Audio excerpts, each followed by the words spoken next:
मोदी का एजेंट बन के आप खड़े हैं क्या? एजेंट नहीं बनाना, इस देश का एजेंट है कोई इंटरव्यू आपको मत दीजिए, कोई दिक्कत नहीं है।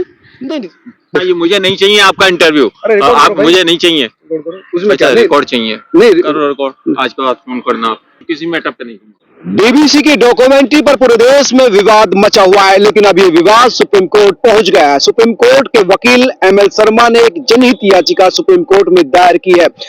एमएल शर्मा मेरे साथ है, उनसे पूछते हैं कि आखिर इस याचिका के पीछे क्या कारण है, वो क्यों सुप्रीम कोर्ट आए हैं, क्या चाहते हैं। शर्मा जी, क्यों सुप्रीम कोर्ट पहुंचे आप? इस देश के हर नागरिक को अधिकार है किसी भी सूचना, किसी भी जानकारी को जानने का।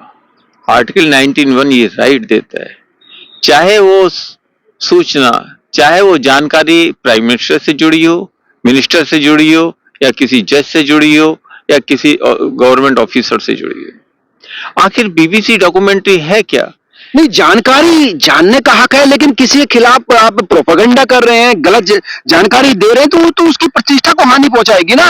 ये प्रोपेगेंडा, ये आप बोल रहे हैं, ये वो व्यक्ति, ये मैं नहीं बोल रहा हूँ, ये सरकार भी कह रही है, और जो इस डॉक्यूमेंट्री का विरोध कर रहे हैं वो भी कह रहे हैं। कौन है सरकार? आप नहीं जानते कौन है सरकार?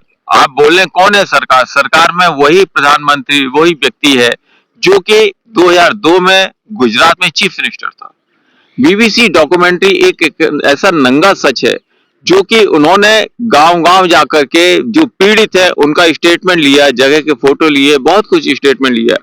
उनको इससे न तो कोई राजनीतिक फायदा है, न उससे उनको कोई फाइनेंशियल फायदा है। आज की बात नहीं, पिछले 60 सालों से ये नहीं कह सकते कि इनको राजनीतिक या नहीं, इसके पीछे आरोप तो यही लगाया जा रहा है कि राजनीतिक रूप से नुकसान करने के लिए। पहले पूरी बात सुनिए, बात पूरी होने दीजिए, फिर आप अपना कमेंट कर दीजिए उसके अंदर।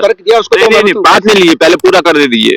तो बीबीसी डॉक्यूमेंट्री में क्या सच है, क्या गलत है, इसको जानने का अधिकार इस देश के हर नागरिक को है, चाहे वो सच हो, चाहे वो गलत हो। नहीं, ये देखो, यहाँ पे रोकना पड़ेगा। सुनिए, गलत है, देखो सुनिए, अगर कोई विदेशी प्रतिष्ठान इस देश की सरकार को, इस देश के प्रधानमंत्री को बदनाम करना चाहता है, उनकी प्रतिष्ठा को हानि पहुंचाना चाहता है, तो सरकार क्या बैठी देखती रहेगी? मजाक कर रहे हैं आप। 2002 में ये सारा सच ऑलरेडी पूरे विश्व में फैल चुका था। सब बार सच नहीं था, सच तो अदालतों में जहां बैठे सुप्रीम कोर्ट में कहा गया, सुप्रीम कोर्ट की तरफ से प्रधानमंत्री को क्लीन चिट दी गई है। अदालतों से न किसी को भी क्लीन चिट नहीं दी गई है, जो डॉक्यूमेंट रखे गए उसको कह दिया गया नहीं है, तो सारे जो साक्ष्य थे वो छुपाए गए, अदालत में रखे ही नहीं गए। तो केस चला है सर, दिया गया नहीं, लोगों को आने ही नहीं दिया गया केस में। और जब किसी व्यक्ति ने लोगों को एफिडेविट के साथ कोर्ट में पहुंचाया तो उसको आगे जेल में भेज दिया।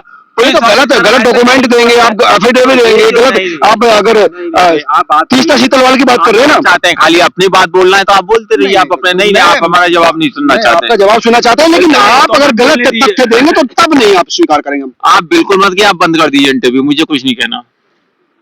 नहीं वकील साहब, तो फिर आप बीबीसी को अगर हमें बोलने नहीं देंगे तो हम कुछ नहीं कहेंगे। तो आप बीबीसी नहीं देते हम कोई इंटरव्यू, आप रहने दीजिए। तो जाहिर सी बात है, आप नहीं दीजिए इंटरव्यू, मुझे भी इस तरह का एक पक्ष इंटरव्यू नहीं लेना है। नहीं, आप अपना पक्ष बाद में बोलिए, पहले हमें बोलने दीजिए। आप बोलिए ना, लेकिन आप बोल ही नहीं रहे, हम कैसे आप बोल ही नहीं देंगे तो हमें क्या फायदा, क्या जरूरत है हमें इंटरव्यू देने के लिए? सुप्रीम कोर्ट ने किसी और से इंटरव्यू ले लीजिए आप जाकर के, प्लीज। नहीं, याचिका आपने दायर की है, किसी और से लीजिए ना, हमने जो याचिका दायर की है मंडे को अपने आप आ जाएगी कोर्ट में। नहीं, ठीक बात है, मुझे नहीं देना इस तरह से। आप हमें स्टेटमेंट, सरकार को बदनाम करना चाहते हैं आप पूरे बात करने ही नहीं देंगे, हमें बोले ही नहीं देंगे। आप अपनी मर्जी से मोदी का एजेंट बन के आप खड़े हैं क्या? एजेंट नहीं बनाना, इस देश का एजेंट है। कोई इंटरव्यू आपको मत दीजिए, कोई दिक्कत नहीं है।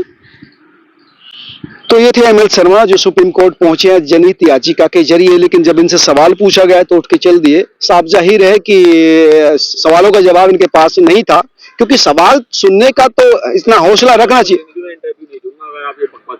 नहीं, मुझे नहीं चाहिए आपका इंटरव्यू, आप मुझे नहीं चाहिए, उसमें अच्छा रिकॉर्ड चाहिए, नहीं करो रिकॉर्ड। आज के बाद फोन करना, किसी मैटर पे नहीं कहूँगा। दोस्तों, बातचीत के दौरान, इंटरव्यू के दौरान जो याचिकाकर्ता वकील थे एमएल शर्मा, वो इंटरव्यू छोड़कर चले गए। उनका कहना था कि आप मेरी बात नहीं सुन रहे, लेकिन जो उनके तर्क थे, उनके ऊपर जो सवाल थे, वो मेरा हक था कि मैं उन सवालों को उनसे पूछूं कि वो जिस सवाल को लेकर सुप्रीम कोर्ट गए हैं उसके विरोध में भी तो कुछ सवाल है, विरोध में भी तो कुछ स्वर है, तो उनका जवाब उनको देना चाहिए। जाहिर सी बात है, एक पक्षीय चीज़ें नहीं जानी चाहिए, जो मेरे पत्रकारिता जीवन का गोल है, लक्ष्य है, चाहे इसमें कोई भी पक्ष हो।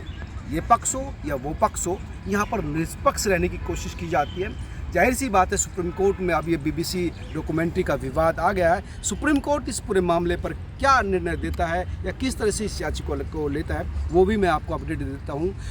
हालांकि अब वकील जो है उठकर चले गए याचिकाकर्ता, अब भविष्य में क्या होगा मैं आपको नहीं कह सकता, लेकिन फ़िलहाल तो यही है कि ये याचिका अब सुप्रीम कोर्ट की दहलीज पर आई है। सुप्रीम कोर्ट इस पर क्या रुख अपनाता है, ये देखना होगा। आप क्या सोचते हैं, ज़रूर मुझे बताइए। नमस्कार।